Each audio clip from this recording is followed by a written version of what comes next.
program sponsored by Diago Finance. ನಮಸ್ಕಾರ ವೀಕ್ಷಕರೇ, ನೀವು ನೋಡ್ತಾ ಇದ್ದೀರಾ ವಿಶ್ವವಾಣಿ ಮನಿ. ನಾನು ಕೇಶವ್ ಪ್ರಸಾದ್. ವೀಕ್ಷಕರೇ, ಭಾರತದ ಆರ್ಥಿಕ ಬೆಳವಣಿಗೆಯ ವೇಗ ನಕಲಿ ಅಲ್ಲ.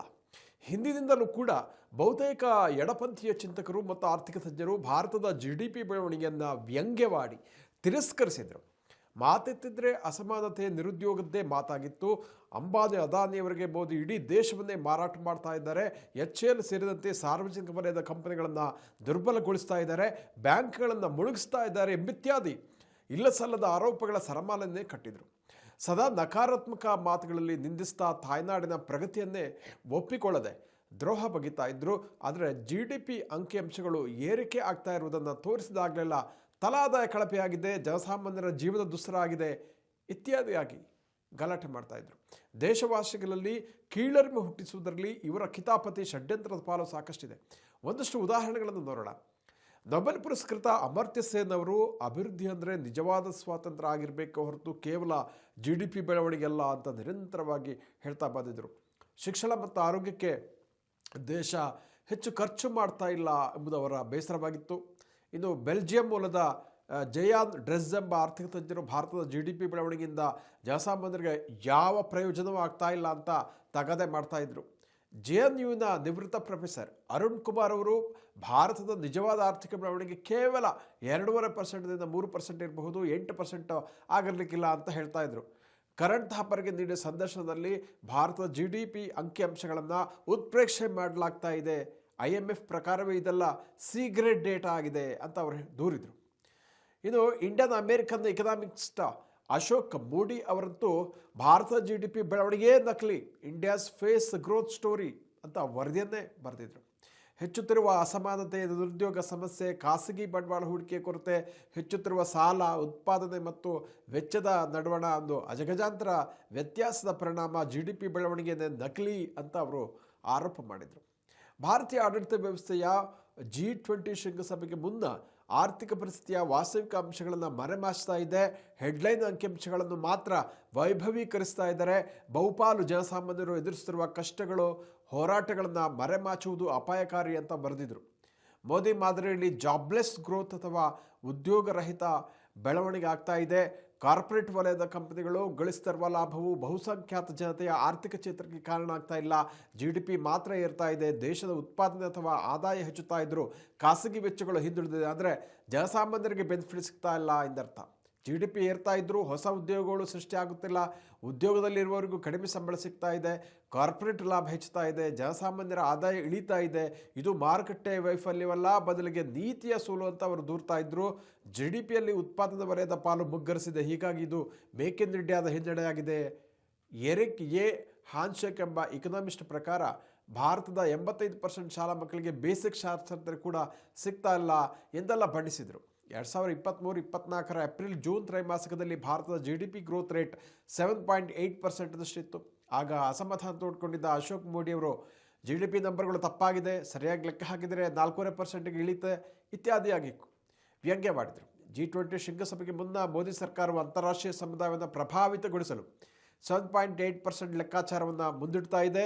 ಜಗತ್ತಿನಲ್ಲೇ ವೇಗವಾಗಿ ಅಭಿವೃದ್ಧಿ ಹೊಂದುತ್ತಿರುವ ರಾಷ್ಟ್ರವಾಗಿದೆ ಎಂಬುದಾಗಿ ವೈಭವೀಕರಣ ಮಾಡಲಾಗ್ತಾ ಇದೆ. ಭಾರತ ಅಂತಾರಾಷ್ಟ್ರೀಯ ದರ್ಜೆ ಉತ್ತಮ ಗುಣಮಟ್ಟದ ಪದ್ಧತಿಯಡಿಯಲ್ಲಿ GDP ಲೆಕ್ಕ ಕೊಡ್ತಾ ಇಲ್ಲ ಅಂತ ಅವರು ಟೀಕೆ ಮಾಡಿದರು. ಆದರೆ ಎಡಪಂಥೀಯ ಆರ್ಥಿಕ ಚಿತ್ರ ಎಲ್ಲ ನರೇಟಿವ್ಗಳು ಸುಳ್ಳಾಗಿದೆ. ಈಗ ಭಾರತದ ಹೊಸ ವರ್ಷದ ಆರಂಭದಲ್ಲಿ ಸಿಹಿ ಸುದ್ದಿಯನ್ನು ಜಗತ್ತಿಗೆ ಕೊಟ್ಟಿದೆ. ನಮ್ಮ ದೇಶ ಪ್ರಪಂಚದ 4ನೇ ಅತಿ ದೊಡ್ಡ ಆರ್ಥಿಕತೆಯಾಗಿ ಅಧಿಕೃತವಾಗಿ ಹೊರಹೊಮ್ಮಿದೆ. ಜಪಾನನ್ನು ಹಿಂದಿಕ್ಕಿದೆ. ಇನ್ನು ಮುಂದಿರುವಂಥದ್ದು ಜರ್ಮನಿ, ಚೀನಾ ಮತ್ತು ಅಮೇರಿಕ ಮಾತ್ರ.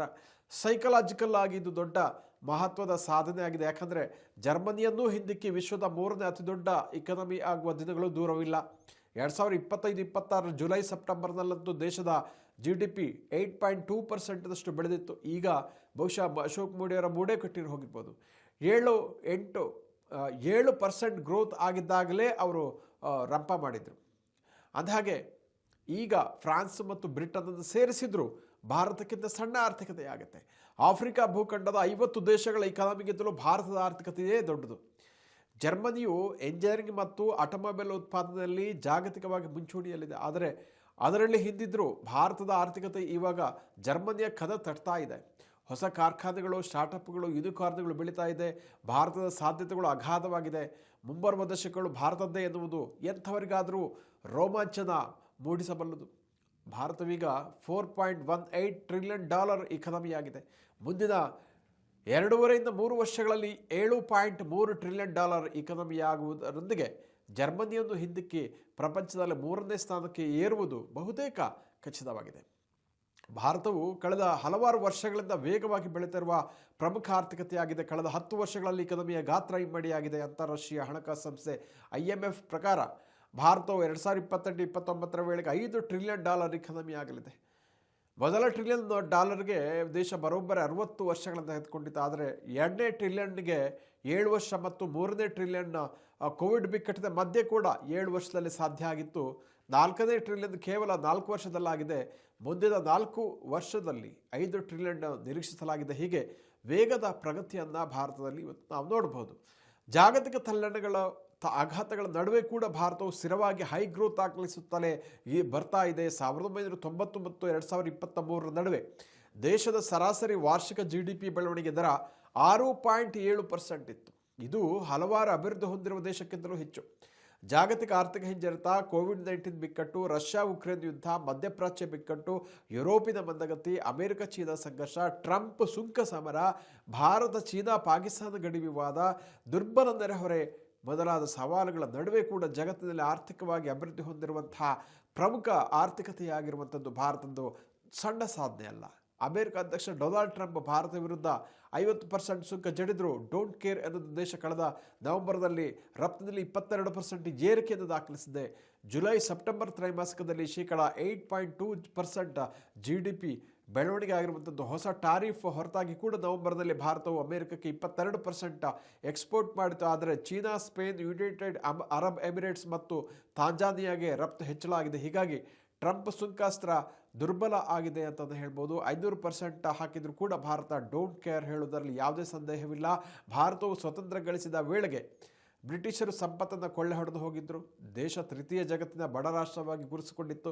ಬ್ರಿಟಿಷರ ದಬ್ಬಾಳಿಕೆ ಕಂಡು ಬಂಡವಾಳಶಾಹಿ ಅಥವಾ ಕ್ಯಾಪಿಟಲಿಸಂ ವಿರುದ್ಧ ಭಾರತೀಯ ಪ್ರಜ್ಞೆ ನೆಲೆ ನಿಂತಿತ್ತು.